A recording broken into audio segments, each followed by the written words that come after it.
gashoboka, ariko uyu munsi tugiye kuvuga ku muryango w'akataraboneka.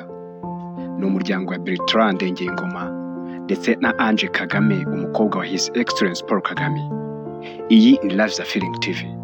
Nge nitwa Eric Lado.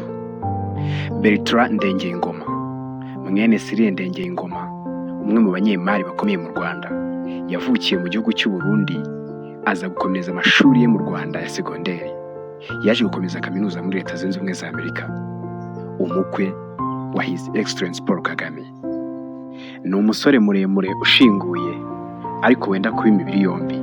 Uyu niwe wenyine rukumbi wafashe iya mbere ajya mu rugo kwa perezida kubasaba umukobwa. Mu mwaka wa 2016 muri Leta Zunze Ubumwe za Amerika nibwo Anje ndetse n'uyu Bertrand Ngengoma bahuye.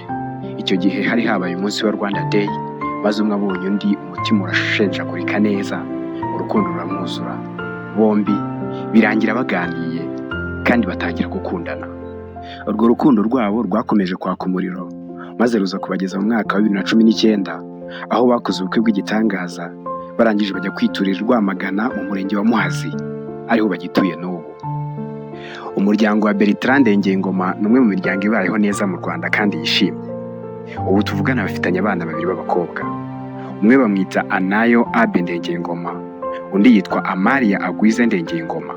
Aba bombi bahuza amasabukuru y'amavuko. Umwe yavutse ku itariki 19 z'ukwezi kwa karindwi 2020, undi avuka ku itariki 19 z'ukwezi kwa karindwi 2022. Hagati yabo harimo ikinyuranyo cy'imyaka 2. Iby'amashuri aba bombi bize byo ntabwo nabivugaho byinshi kuko birahebuje.